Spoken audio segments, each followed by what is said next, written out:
The House will come to order. The escorts are dismissed to meet their assigned guests. To escort the governor, Representative Baker, Landwehr, and Ballard.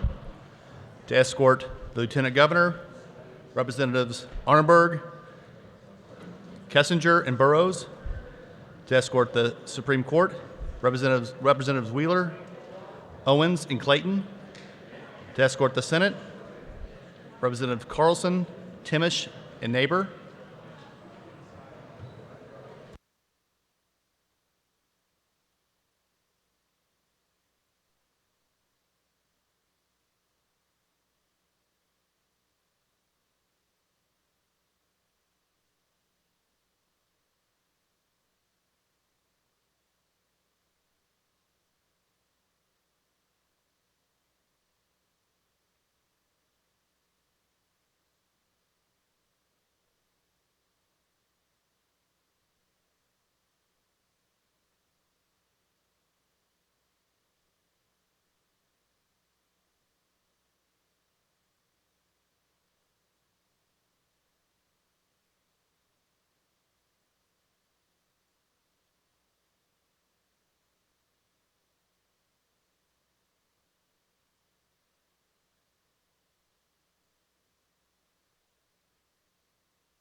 her down?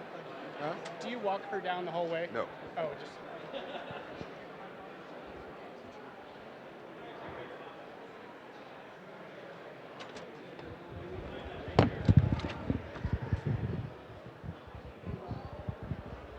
They're nowhere near being ready, are they? They're starting to come over. Okay.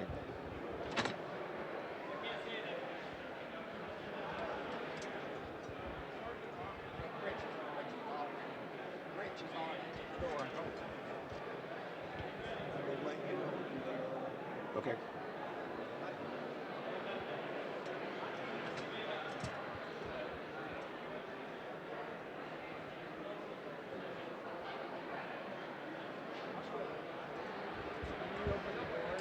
Would I be able to stand in your spot for a moment? I'll get out of the way as quickly as I can. Will that work? Okay. Thank you.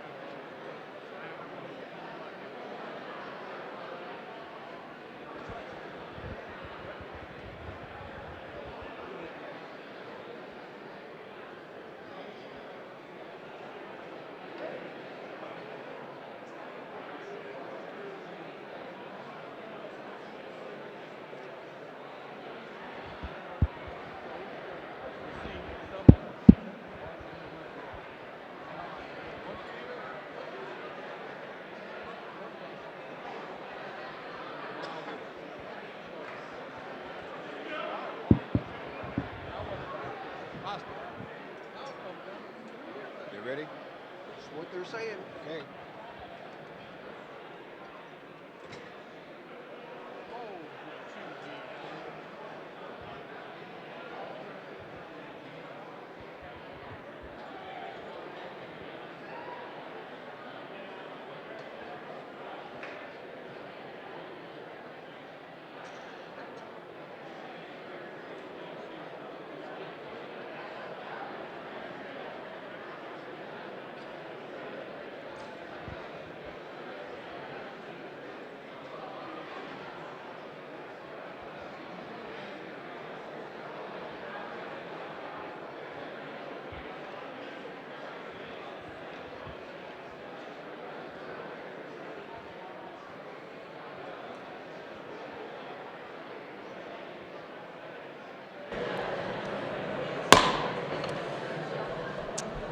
Mr. Sergeant at Arms, Mr. Speaker, the Senate awaits. please admit and seat the senators.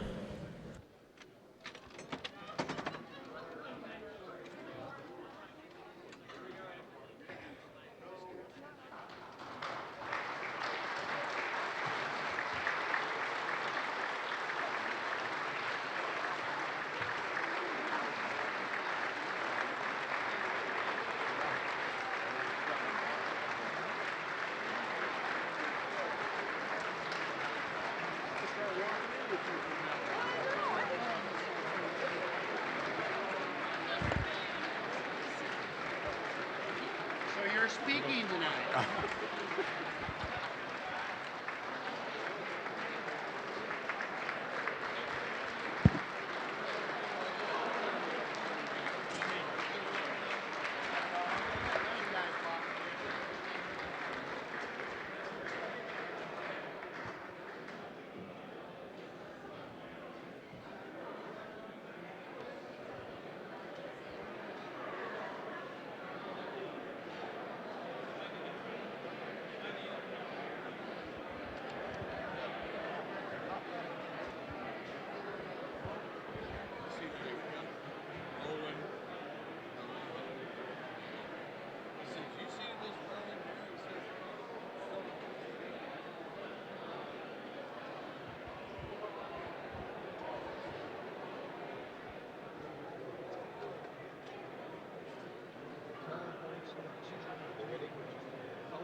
Oh. I missed the senators. Check the names for me. Hey, Steve. I found your mug. I saw it sitting on the bench the other day. Yeah. I sent it there because I thought you would have it. Oh, okay. So, but what I haven't found is your phone. You lost your phone.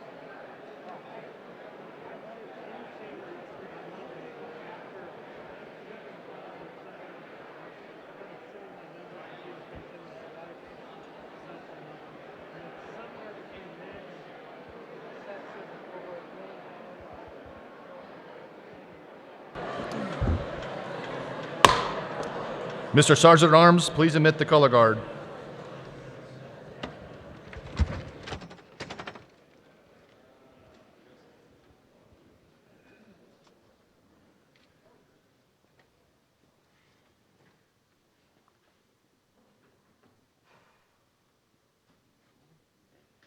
Forward march.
They ready?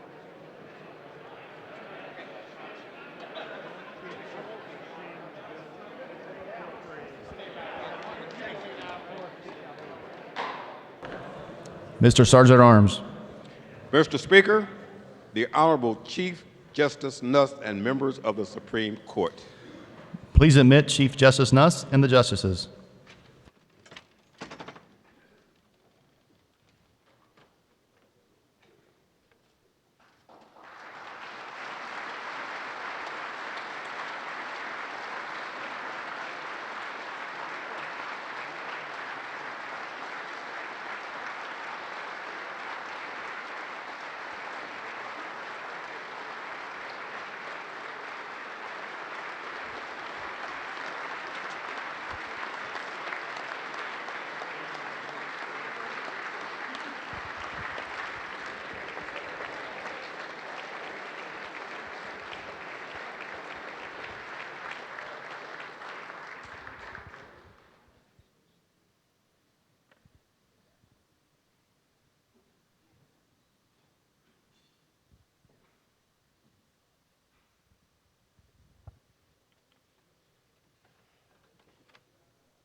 Mr. Sergeant at Arms.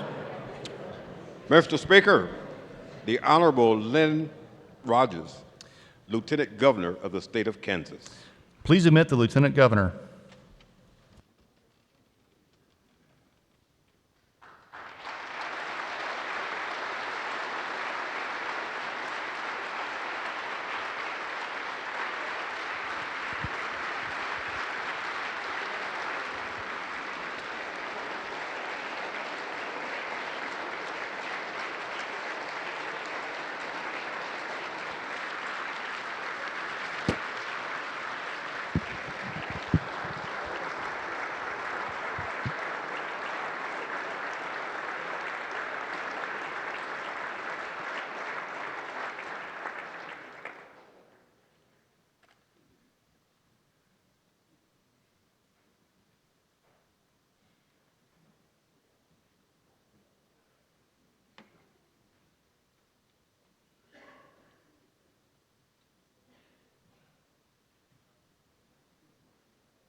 I would like to recognize the following people seated in the East Gallery.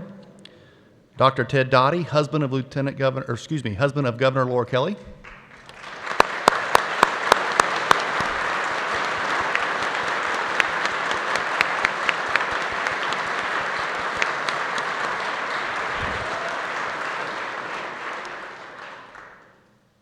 Chris Rogers, wife of Lieutenant Governor Lynn Rogers.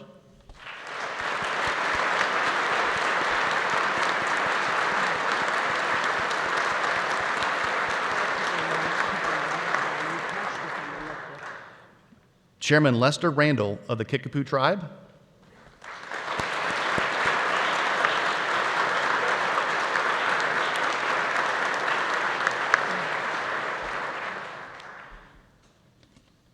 Chairman Joseph Rupnick of the Prairie Band Potawatomi Nation.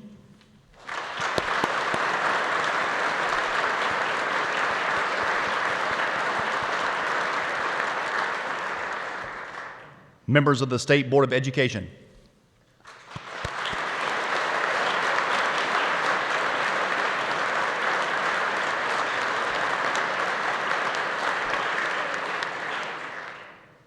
Members of the Board of Regents.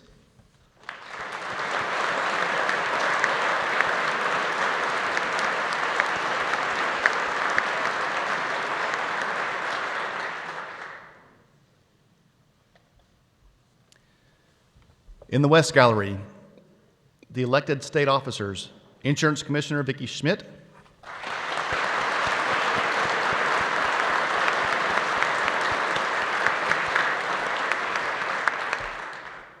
Secretary of State Scott Schwab,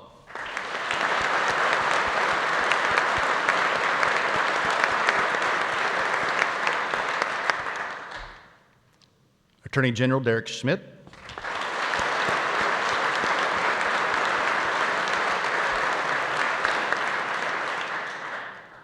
State Treasurer Jake Laturner.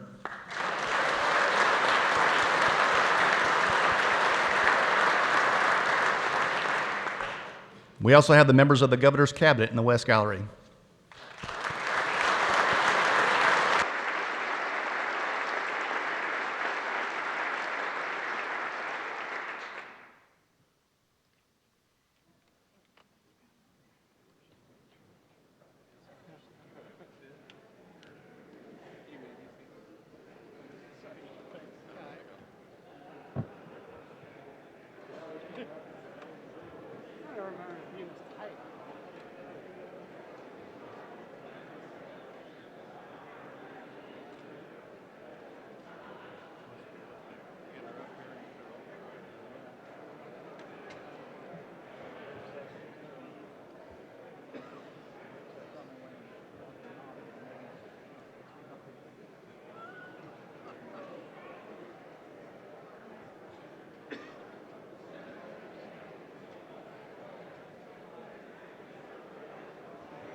to wait till exactly 6:30 for the TV pool feed? I don't know. That's what they used to make us do, but Right. They used to make us wait till 6:30. has anyone talked to you about it? Nobody has said. Okay. Yeah, we used to get a go-ahead from the cameraman that when we had were allowed to start because they wanted to wait till an exact time. Let's do it. But- Oh, okay. I don't know. No, don't look at me. Okay. I Well, say, no one seems to know, so I guess we'll go ahead. They would know what For was the about to media, do so it live. we- yeah. Oh, well, I've got no clue. no, I mean, Jace is out there. I don't know. I'm not going out there to ask him if he's ready.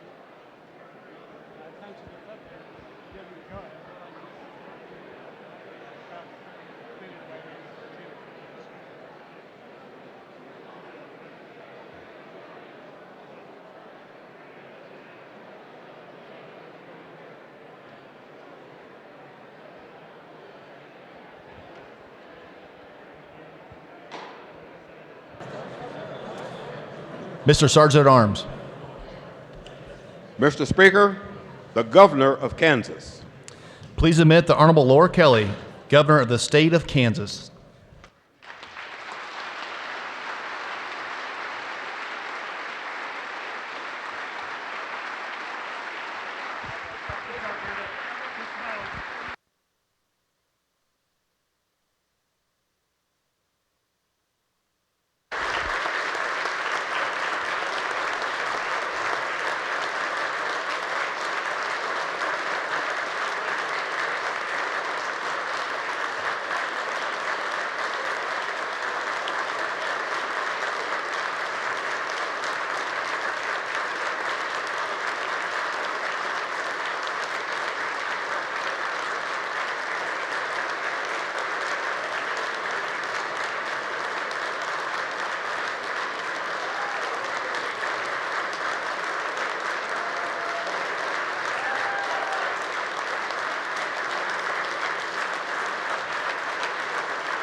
I think we're waiting for TV.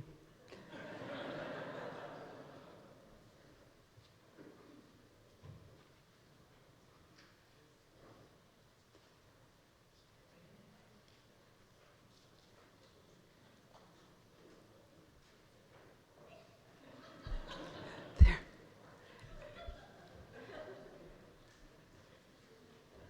This is how I used to feel waiting on the house.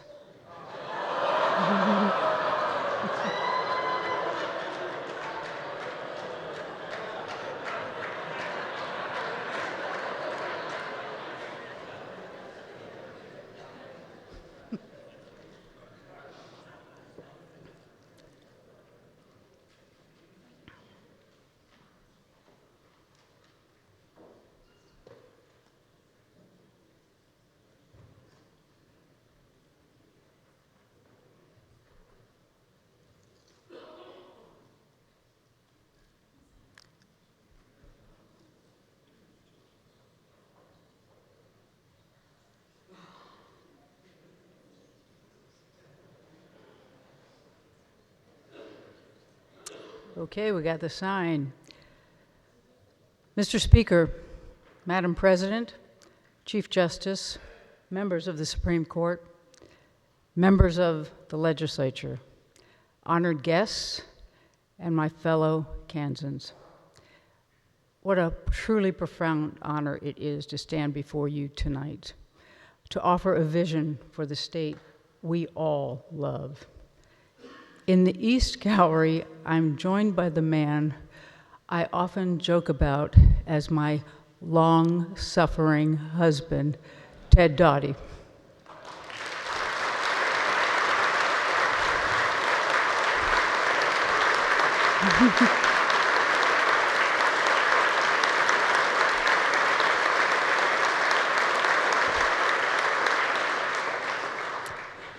Ted has truly been a pillar of support for me and for our daughters over 30 years, but especially these last 13 months.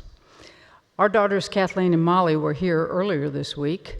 Every time I see them, I'm reminded of why Ted and I made Kansas our home over 3 decades ago. It was a very wise decision.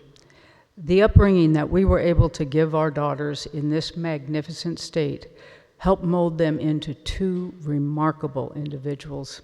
I am very proud of them and the strong, talented women they have become. My partner in this journey, Lieutenant Governor Lynn Rogers, sitting right here, is here with his wife, Chris, in the gallery. Right there.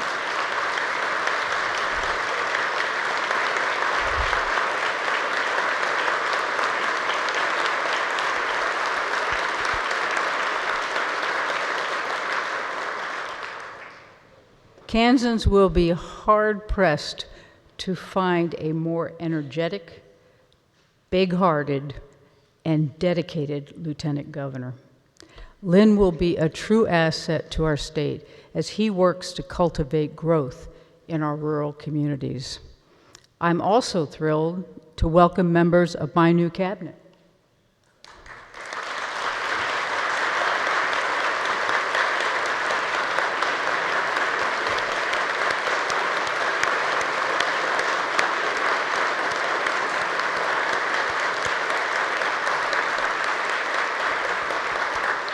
From the beginning, I committed to building a strong, diverse, dynamic group to rebuild our state.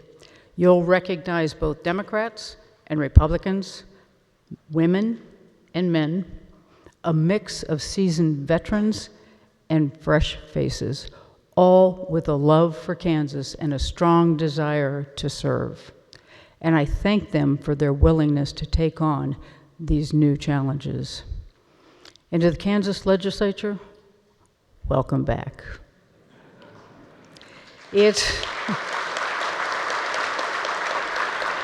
is wonderful to see so many old friends and to get to know some of the new leaders we have. I know I'm in a new role, but I want to maintain my working relationship with all of you because we're all in this together. We've got to be pulling in the same direction. There is so much at stake, and I look forward to working with you.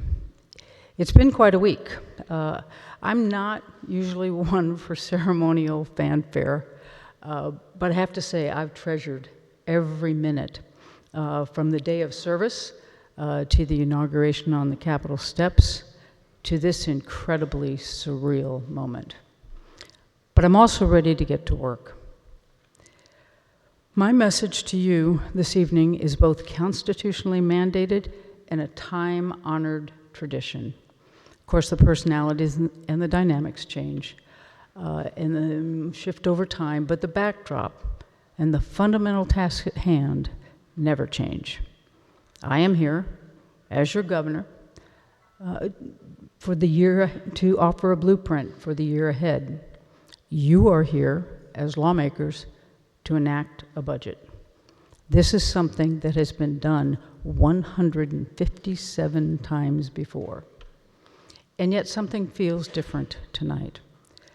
After a decade of crises, starting with the Great Recession and followed by a self-inflicted budget catastrophe, we found ourselves at a turning point. We were at times weary, frustrated, and sadly untrusting of one another. But in the end, it came down to a fundamental question. We had to ask, what is Kansas worth? This was not just a matter of dollars and cents. It forced us to re-examine some of our most deeply held convictions, and it was a painful process. But as problems piled up, we had to accept reality. In 2017, we defied the odds, acknowledged the mistake, and hit reset in an historic act of bipartisanship. That is what it means to be a Kansan. Regardless of our state's partisan breakdown, our crowning achievements have always been won on middle ground. Now tonight, we'll start a new chapter. We must unite around the values we share. We must always remember the people who sent us here. They expect compromise and results. But we also must strike a delicate balance in the days ahead. It will require an acknowledgement of the entire Kansas story, not just one fiscal year or one moment in time. It is with this renewed sense of purpose and appreciation for our past struggles and an optimism for the next chapter that I proudly report that the state of our state is improving.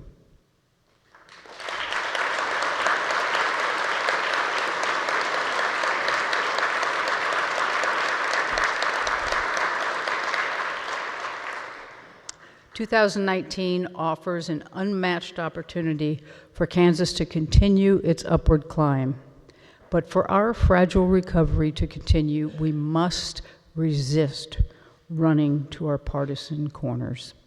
We must keep our eyes fixed on the task at hand and the job we were elected to do. And all of that begins at the heart of our communities, our public schools. Just a few weeks ago,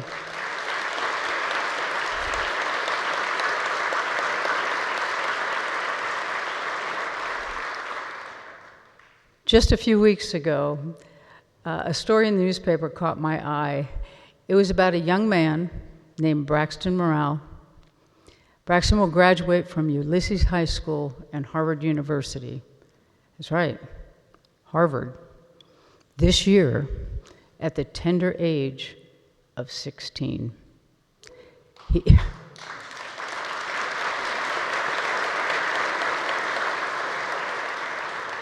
He will graduate with a bachelor's degree in government and a minor in English, and all while he is still in high school right here in Kansas. He's got big plans after graduation too. I think he's heading off to law school. Braxton is obviously a uniquely talented student, but he also reminds us what young people will accomplish when given the opportunity. Braxton is here tonight in the East Gallery with his family. I ask you to join me in recognizing this amazing young Kansan.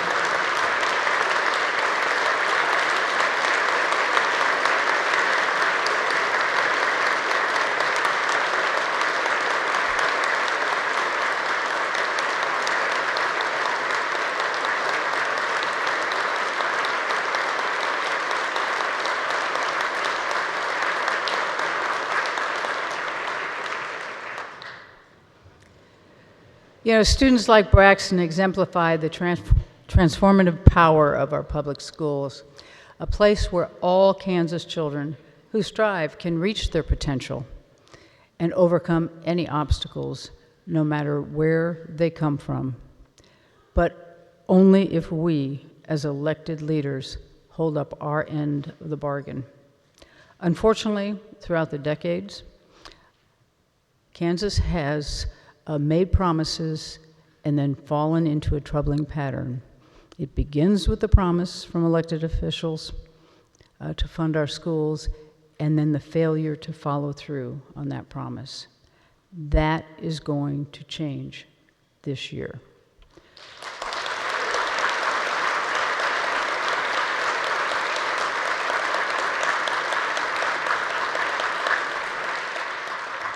We will end this cycle of litigation and meet the needs of our students and teachers once and for all. The days of doing the bare minimum to fund our schools are over. It stops now. Remember, just a few short years ago, schools closed early because they literally couldn't afford to stay open. Test scores dropped for the first time in a decade, and class sizes grew, often with more than 30 kids in a single classroom. Superintendents and principals struggled to hold their districts together, often taking on multiple roles, that of counselor and bus driver. Sometimes they even refused to be paid just to keep their budgets above water. Teachers fled the state, and those who stayed received an average salary that ranked 42nd in the country. The consequences were tangible, and the scars are lasting. Never again. We're going to properly fund our schools this year and next year and the year after that, every year, every month, every day that I'm governor.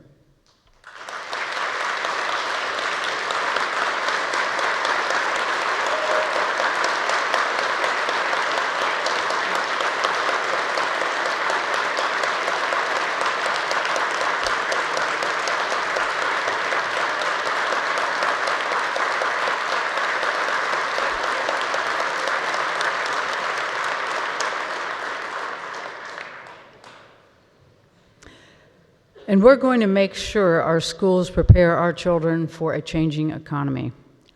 Modern classrooms with modern technology. Because at the end of the day, we need our children to graduate high school or college or technical school so that they can find jobs right here in Kansas and they can stay here and raise their families close to home. When I began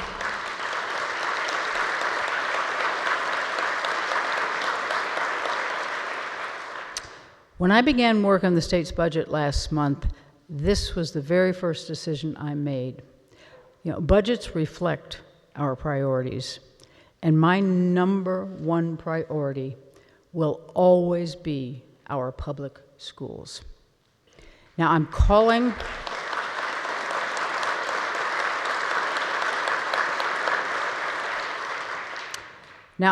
on lawmakers to act on my proposal with equal urgency. To assist in the effort, I've separated education funding from the rest of the budget. This will provide a vehicle for you to consider the matter cleanly and quickly. My friends, we have debated this issue in these halls, in the courts of law, and in the court of public opinion. Kansans flocked to the polls in record numbers this past year to send a message about this issue specifically. Now we must listen to our families, our teachers, and our business leaders.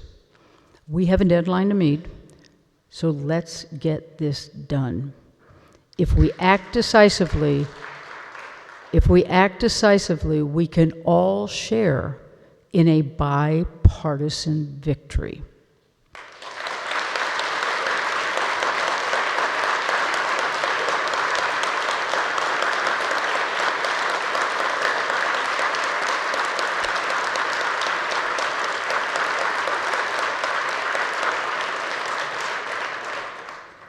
Because I assure you, we face plenty of other urgent problems, specifically in our rural communities.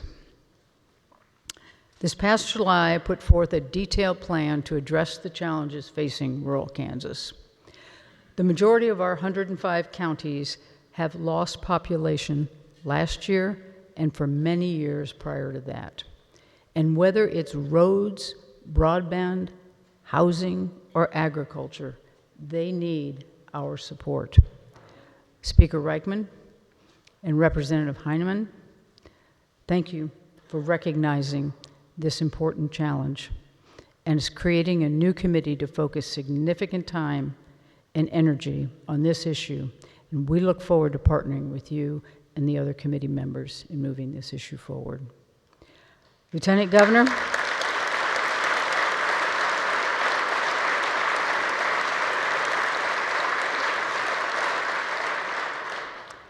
Lieutenant Governor Lynn Rogers, along with our new Secretary of Commerce, David Tolan, will head up this effort on behalf of my administration.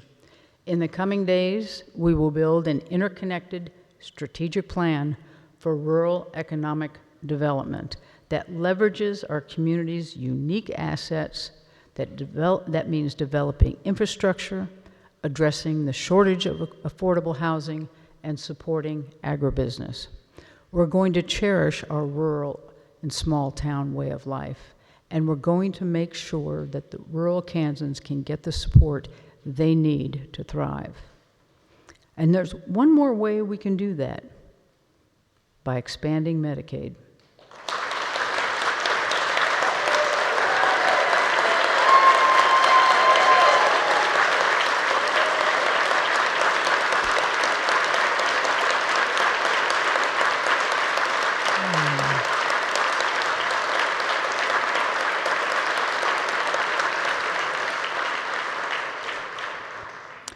You know, just 2 weeks ago on December 31st, Mercy Hospital in Fort Scott closed its doors after more than 100 years in that community. This followed the closure of the hospital in Independence in 2015. You know, now the folks of Bourbon County will have to travel long distances for emergency care, to give birth, or just to get tests done. According to some reports, 30% of our state's hospitals are considered financially vulnerable. In small communities across the state, these facilities are at serious risk of closure. Rural communities cannot survive without hospitals and affordable health care, period. Young families, seniors, Kansans with chronic issues, or those who just want to stay healthy, no one can afford to risk their safety and well-being by living in a community without access to health care. Just by expanding CanCare, the state's Medicaid program, we can help these facilities stay open and provide health care to another 150,000 Kansans, no matter where they live.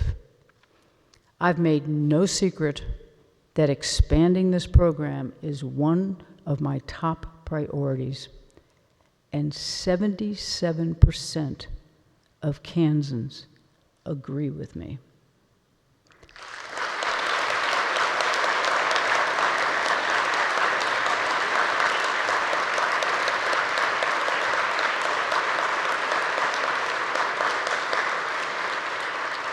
You know, to date, our failure to act has cost Kansas over $3 billion in federal funding. That's $3 billion in our taxpayer dollars we've sent to the federal government that's gone to benefit other states. It's $3 billion that could have helped save Kansas lives, Kansas hospitals, and Kansas communities. Instead, we send it to states like Iowa, Colorado, Indiana, and Arkansas, or one of the 33 other states that have already expanded Medicaid. Child advocates support Medicaid expansion as a means of keeping vulnerable parents healthy. If low-income moms and dads can afford treatment for mental health or substance abuse or just everyday preventive care, they can take better care of their children, and perhaps we can keep these kids in their own homes and out of our foster care system.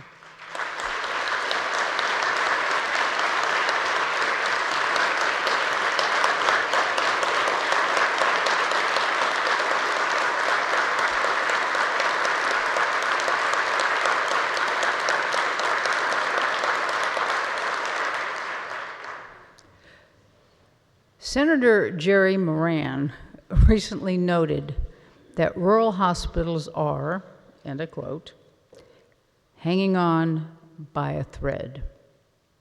And he agreed that expanding Medicaid could help them.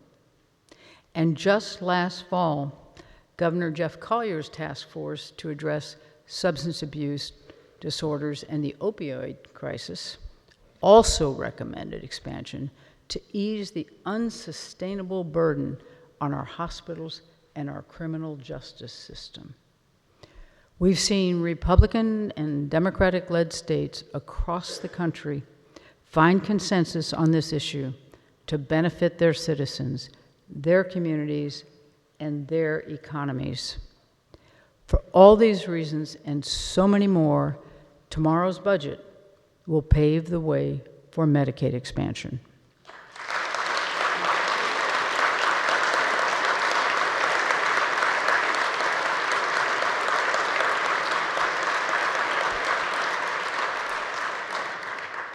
Next week, I will announce a bipartisan working group to finalize a path forward. By Kansas Day, there will be a plan to expand Medicaid put before the Kansas Legislature. I can imagine no better way to celebrate our state's 158th birthday than by embracing policy that will make every Kansas community healthier, stronger, and more secure. Please join me in this effort.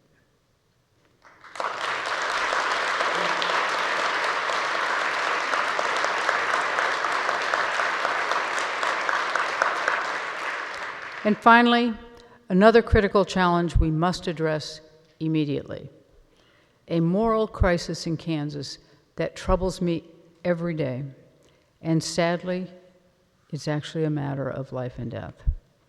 Our foster care system is at a crisis point. It requires immediate and considerable attention.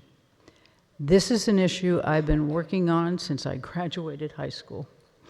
I worked with troubled teens and children struggling with mental illness. It has been a lifelong mission to help our most vulnerable and often forgotten children. In the last few years, nothing has made me more angry than the callous disregard some agency leaders demonstrated towards our most vulnerable children and their families. The incompetence and lack of transparency we witnessed in committee hearings 18 months ago made national news, and it put a spotlight on this reprehensible crisis. Last year, when I found out 70 foster children were missing, I was beside myself. Not only that, the secretary at the time didn't seem bothered by the revelation, but I demanded answers, and together with colleagues and advocates, we demanded change. In the last year, the Child Welfare Task Force has done great work studying the problems and working towards accountability. But there was only so much we could do without full cooperation and transparency. The number of children in foster care in Kansas has skyrocketed. It's up 45% since 2011. We've seen the programs charged with helping families overwhelmed by sheer numbers in need, and the caseloads of dedicated social workers are absurdly high, making it challenging to provide the services needed by our most vulnerable children and their families. There is not an easy answer, but we must do more to protect our children. This is an emergency. These are our children in our communities facing abuse, neglect, and worse.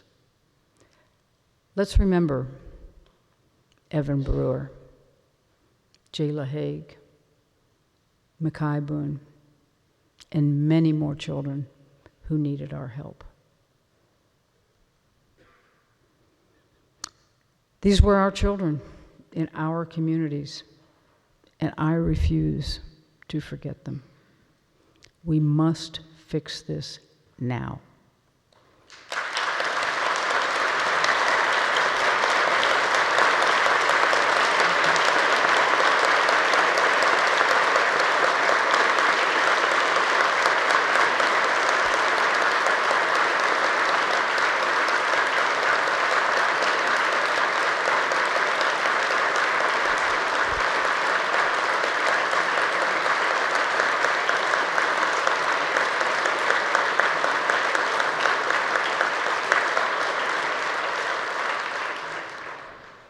My budget provides for funding for the Families First Prevention Services Act, a landmark piece of legislation approved by Congress last year. It will inject millions into efforts that strengthen vulnerable families and prevent children from entering the foster care system. My budget includes funding to hire more qualified social workers and reduce their caseloads.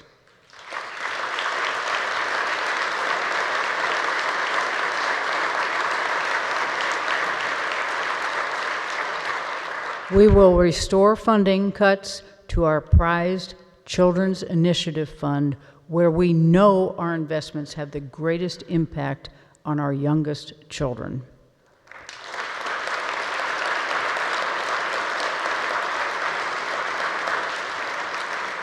We will prioritize SCHIP, the State Children's Health Insurance Program, to accommodate federal changes so that low-income Kansas children don't lose their access to health care.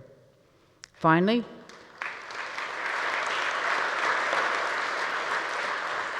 working in partnership with my new Department of Children and Families Secretary, Laura Howard, we will rebuild the agency decimated by ideology and mismanagement. In November of last year, I said that in order to fix something, you have to know what's going on. You have to be able to get under the hood and see what is working and what is not. My team is already at work, and we will be transparent about what we find, and we will make it right.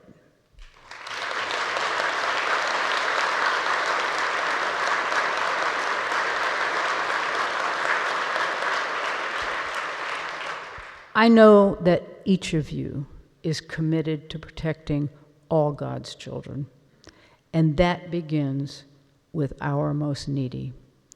And I ask you to join with me in this fight.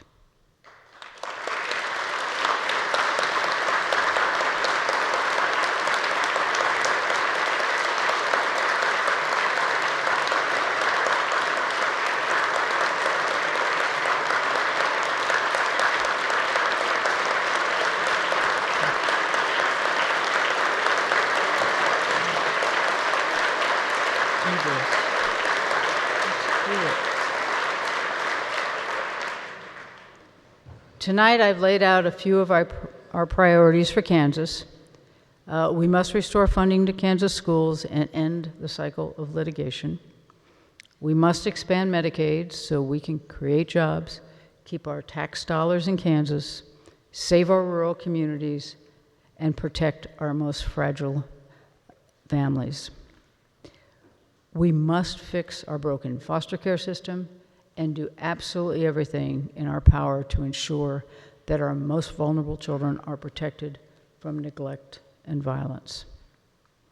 Yet there are so many other things that we haven't discussed. Our crumbling roads and bridges, public safety, higher education, mental health, meeting the demands of our rapidly changing economy. I could go on, and I know you're sitting there worried that I will.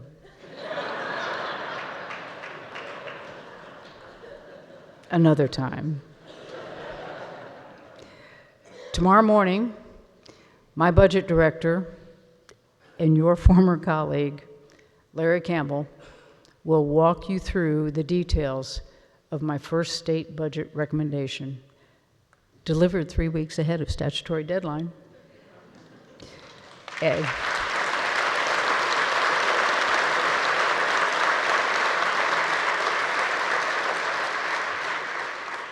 I never did that with homework in school, I gotta tell you.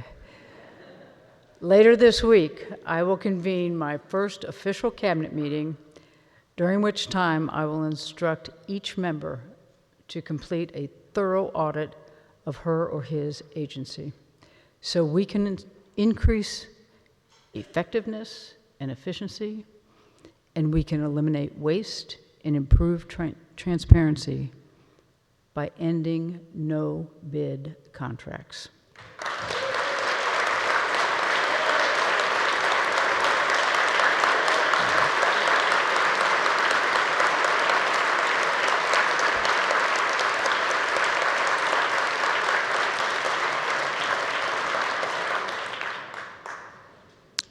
But we have just one more thing to cover tonight, and it actually brings us back to where we started. Those breathtaking years of crisis have left Kansas on the brink of collapse.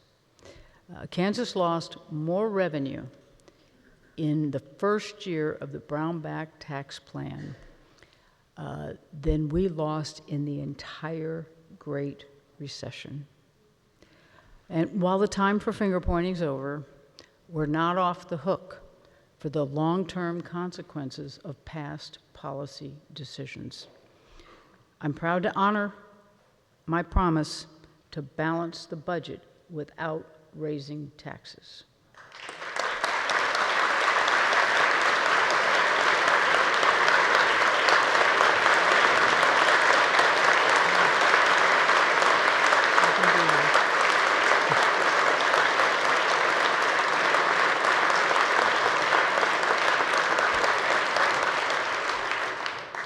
But if we're going to succeed, I need your help to protect both sides of the budget equation until our fiscal health stabilizes. As many of you have already said, we must show restraint because ultimately we do not know what lies ahead. Kansas has endured 2 historic national recessions in the last 20 years. Another recession will soon be upon us. It's not a question of if, it's a question of when and how bad. Unlike the last 2 record-setting downturns, Kansas finds itself now completely unprepared. We have no margin for error. That's why we must be cautious, we must be conservative, and we must be fiscally responsible.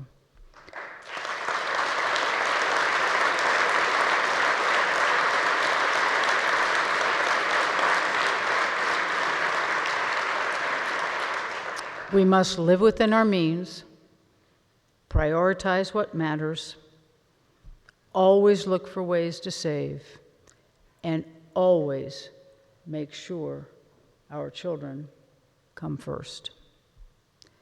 And we must work together to write this new chapter in Kansas. You know, throughout my time in the Senate, I've worked with all of you. As governor, that will continue. My door will be open, and I will listen. But I was elected to rebuild this state, and I take that responsibility very seriously. Kansans want us to work together.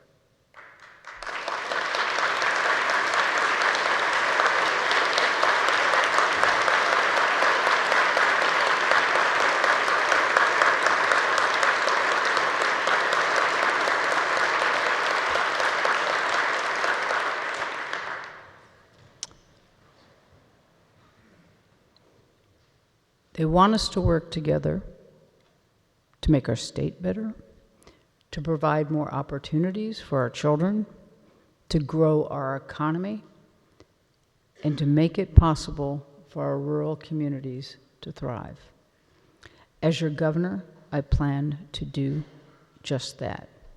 That means cooperation, compromise, and bipartisanship. No one person, not even the governor, can act alone to achieve consensus. That's the whole point, working together. And in that spirit, I promise you this: I will do everything in my power to set the right tone. I will listen every day to leaders from both parties and to the people of the state. We'll take the best ideas, no matter where they come from, and we'll work together. It won't be easy. We all know we have a very long, challenging road ahead of us. These past 8 years have been a hardship, no doubt about it. But we're united by a common sense of values, that spirit of neighbor helping neighbor, and respect for one another, and always doing right by our children. Those are the values that brought my family here more than 3 decades ago, and they are the values that will guide me as your governor. Kansans are no stranger to hardship or hard work. We don't want things handed to us. We don't expect life to be easy. That raw grit, though, our fierce determination, is part of our history, and it's what makes us who we are. And if we work together, if we put partisanship aside and Kansas families first, then we can truly live up to our motto, ad astra per aspera. And the story we write together will be one of cooperation and prosperity. God bless you, all of you, and God bless the great state of Kansas. Now let's get to work.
House to come to order. The chair recognizes the majority leader.